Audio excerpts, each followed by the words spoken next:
Bonjour à tous, nous sommes Kitri et Océane et nous partageons avec vous une interview d'Aurélien Barraud, astrophysicien et docteur en philosophie. Sont évoqués avec lui les liens entre science, poésie et beauté. On écoute tout de suite l'interview dans son intégralité. Qu'est-ce qui vous a poussé à accepter cette interview, du coup sur la poésie et la beauté? Oui, c'est vrai que j'ai tendance en ce moment à refuser un peu toutes les sollicitations pour me recentrer sur mon travail et m'échapper un peu du piège médiatique, images, télé-radio. Mais bon, il y avait beauté, il y avait poésie, il y avait physique dans le titre, alors c'était juste pas possible de dire non. Voilà. Merci. Donc une question qui est très en lien avec notre festival, c'est tout simplement, est-ce que vous lisez de la poésie? Et si oui, est-ce que vous pouvez nous raconter éventuellement votre premier souvenir lié à la poésie? Oui, en effet, je lis de la poésie. J'espère même parfois réussir à en écrire un peu. Je crois que mon premier choc littéraire de nature poétique, c'était vraisemblablement avec François Villon, la ballade des pendus. Frères humains qui après nous vivaient, n'ayez contre nous les cœurs endurcis, car si pitié de nous pauvres avez, Dieu, on aura plutôt de vous merci. Donc ça, je pense que c'était entre 12 et 14 ans, comme ça, c'est un moment où on se rend compte que le langage est plus que sa réduction à son usage instrumental, comme disait Ferdinand de Saussure. Alors aujourd'hui, je lis de la philosophie contemporaine, en particulier un ami à moi, Jean-Philippe Casier, que je trouve extraordinairement précis comme ça dans son utilisation, son exploration des linéaments du langage. Et puis dans les classiques du XXe siècle, je suis un fan de Jean Genet. J'ai mis en scène et interprété le Condamné à mort de Genet à l'UGA l'année dernière, donc, et récité d'ailleurs, c'est un texte. Maintenant, parfois, voilà, je me lave et je récite un passage du Condamné à mort, et je me dis que même si le monde va mal, il y a de la grâce. Voilà. Et ça rassure d'exister. Je me demandais si pour vous il y avait un lien entre la poésie et les sciences. C'est quoi la poésie? C'est ça finalement la question qu'il faut se poser. La poésie, c'est pas une fleur blanche comme ça qui est en train de flotter sur une rivière. C'est pas ça du tout la poésie. La poésie, à mon avis, c'est une seule chose, c'est la précision. Qu'est-ce qui fait qu'un texte est un poème? C'est que dans ce texte, si vous changez une virgule, le texte s'effondre. Quand vous lisez L'Idiot de Dostoïevski, c'est extraordinaire, moi je suis fan de Dostoïevski, c'est un roman monde, mais si vous remplacez un mot par un autre, vous lisez toujours le même roman. La preuve, vous le lisez traduit, donc il n'y a pas un mot en commun avec l'auteur initial, et pourtant ça fonctionne encore. On a extrait la quintessence de cette création sublime. En poésie, on ne peut pas faire ça. On ne peut pas traduire de la poésie. Le traducteur d'un poème, c'est lui-même un poète. Il est en train d'écrire une autre poésie à partir du texte initial. La poésie, c'est cette contrainte terrible de rigueur locale absolue. De ce point de vue, évidemment, le lien avec la science, il est évident.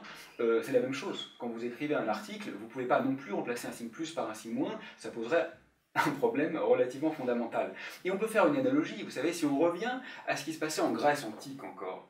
Moi, je crois que les véritables prédécesseurs des scientifiques, ce n'est pas les philosophes, ce n'est même pas les sophistes, ce sont les Aèdes. Les Aèdes, c'est le nom qu'on donnait aux poètes de la Grèce ancienne.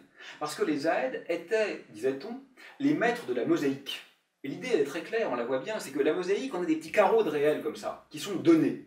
Et on peut les réagencer différemment. C'est exactement ça que fait un scientifique. Il y a un socle commun de connaissances, qui sont un certain nombre de savoirs, d'expériences, de théories, de cadres mathématiques, que l'on peut réagencer. Personne ne fut damné, à l'époque d'Homère, pour avoir prétendu qu'Aphrodite était fille de Zeus, ou comme le proposait Hésiode, qu'elle était fille de Pontos, parce que il y avait, entre tous ces poètes, la connaissance des Naïades, des Néréides, etc., mais il y avait une capacité à infléchir ce socle dans une direction qui pouvait créer du sens. C'est exactement ce que fait un physicien, ou un scientifique en général. On ne peut pas dire n'importe quoi, évidemment. Et pour autant, notre métier, c'est justement de créer un sens nouveau à partir de ce socle commun de connaissances. Donc vous êtes d'accord pour dire que la démarche scientifique et poétique sont proches? Oui, enfin, je crois qu'elles sont plus que proches. Je crois qu'elles sont exactement similaires dans leur fonctionnement, tout en étant évidemment infiniment différentes dans leur modalité.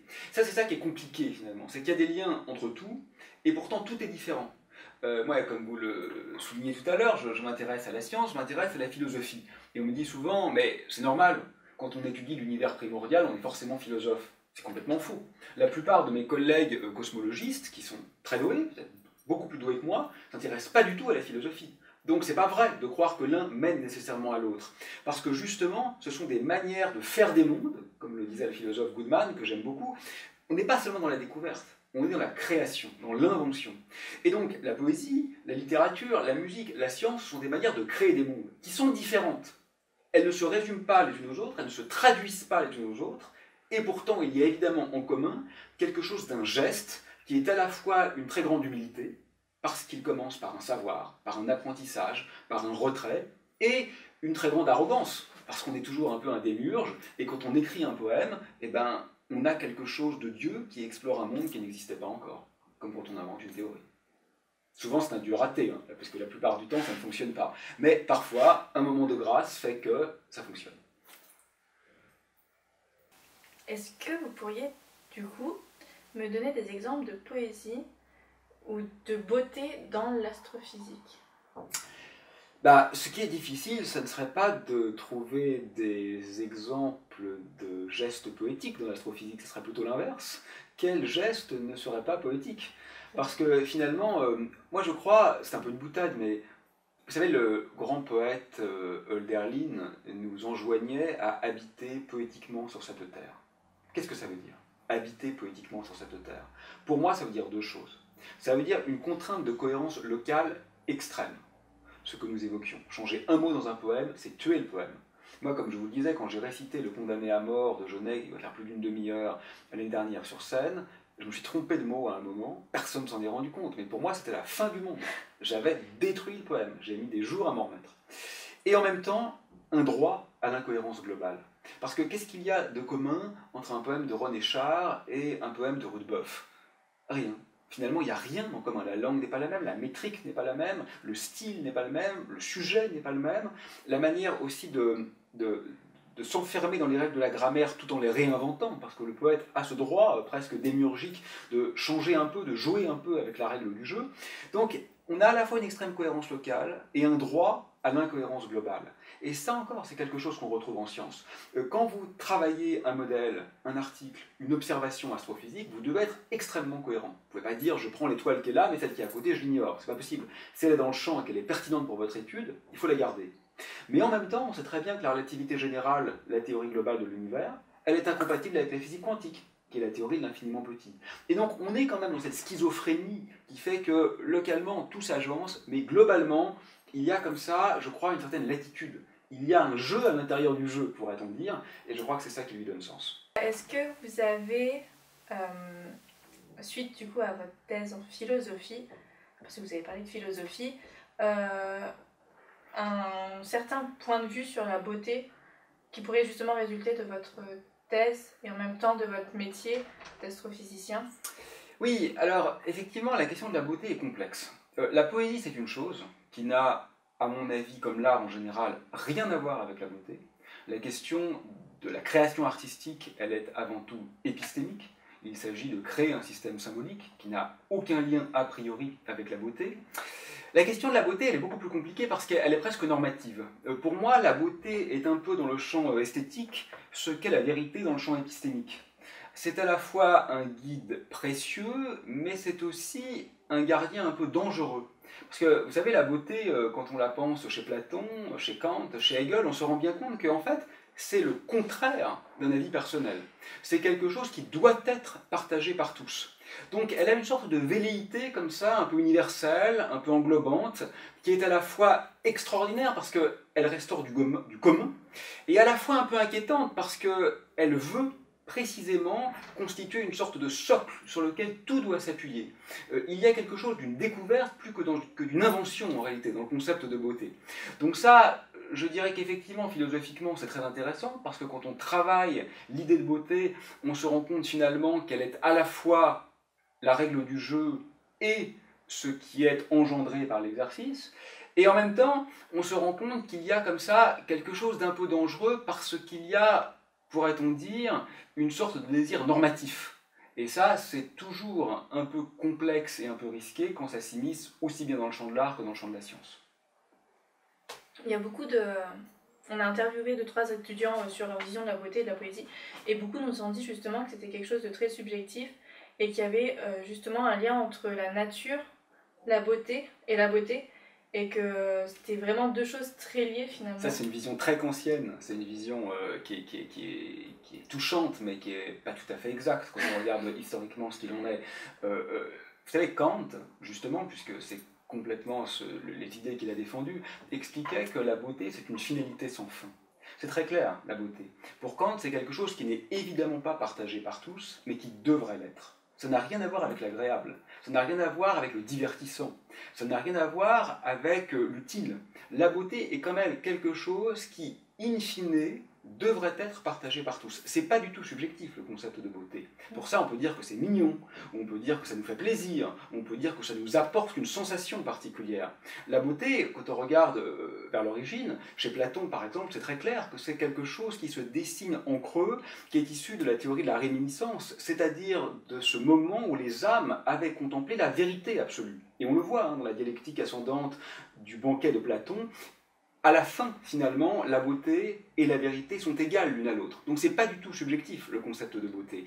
Et il ne faut surtout pas assimiler l'idée de beauté avec la pratique artistique, qui, elle, est encore complètement autre chose, qui a trait essentiellement, je dirais, à une construction symbolique qui fonctionne aussi dans un rapport cognitif au réel et qui n'est pas du tout nécessairement liée à l'idée de beauté. Ça peut être un guide, comme autre chose, parmi d'autres. Est-ce que vous pensez qu'il y a de la beauté dans le quotidien? Est-ce qu'on peut trouver ça intense? Oui, mais la beauté, évidemment, elle n'est pas dans les choses, elle est dans la manière de les faire fonctionner. Alors, c'est un peu plus subtil, je crois, que de dire, suivant le vieil adage, la beauté est dans l'œil de celui qui regarde. Bon, ça, bien sûr, c'est une trivialité.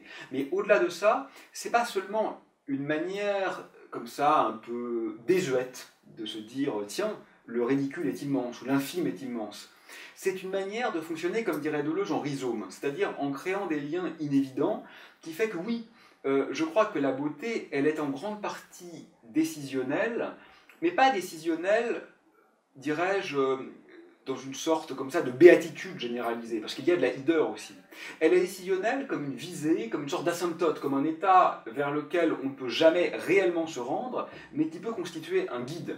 Et effectivement, moi je trouve que notre rôle, qui qu'on soit finalement, pas forcément un chercheur ou un intellectuel, notre rôle, c'est de jouer en permanence avec ces canons de la beauté, c'est-à-dire avec ces règles instituées qui peuvent être intéressantes, mais qui sont toujours un peu ossifiées et qui nous présentent toujours un monde qui est un peu en déliquescence. Alors je ne prétends pas évidemment qu'il faut jeter Caravage, je parle de ça parce que je viens de recevoir un SMS de mon amie Béatrice Dalle qui m'envoie là un tableau de Caravage en me disant « c'est lui mon amour ». Bah oui, bien sûr, c'est son amour, et comment ça pourrait ne pas l'être. Donc bien sûr que ces chefs-d'œuvre, toute l'histoire de l'humanité, il faut continuer de les aduler, parce qu'il y a là quelque chose qui confine au sublime. Mais en même temps, moi j'ai aucun problème avec l'idée qu'on s'autorise tout à titre expérimental, parce qu'une épiphanie de magie peut précisément naître là où on ne l'attendait pas. Et vous avez quelque chose à rajouter sur Pour ma défense? Non, sur tout ce qu'on a évoqué. Oui, moi je voudrais peut-être rajouter que depuis quelques mois, je m'engage beaucoup dans la cause écologique parce que je pense que le monde est en train de mourir et que ce n'est pas tout à fait un détail. On m'a demandé d'écrire un petit texte, j'ai fini par le faire. Et j'ai conclu finalement en disant que si un salut était possible, il viendrait d'un rapport au monde poétique. Poétique, c'est-à-dire à la fois extrêmement rigoureux, ça ne veut pas du tout dire laxiste, c'est l'inverse. Parfois on parle de licence poétique, c'est complètement idiot. Ça n'existe pas la licence poétique. S'il y a bien un lieu où la licence n'est pas possible, c'est précisément la poésie. Donc ça veut dire rigueur extrême, précision extrême, cohérence extrême, et en même temps capacité à explorer, c'est-à-dire à inventer, c'est-à-dire à explorer-inventer ce qui n'avait pas encore été imaginé. Donc finalement la poésie, c'est pas du tout une récréation. C'est pas, vous savez, Ionesco déplorait que l'art devienne une récréation dominicale. Et bien précisément, la poésie, c'est le contraire de ça. C'est souvent douloureux. C'est souvent comme ça une sorte d'incise dans la chair de la langue. Et précisément, je crois que si quelque chose peut aujourd'hui nous sauver, c'est ça. C'est ce rapport au monde là. C'était l'interview d'Aurélien Barraud pour l'association des étudiants du Master Diffusion de la Culture, dans le cadre du Festival du Printemps des Poètes à Grenoble. L'interview est à retrouver dans son intégralité sur nos réseaux sociaux, bien entendu. Quant à Aurélien Barraud, vous pouvez le retrouver sur son blog Cosmogonie ou encore sur son compte YouTube.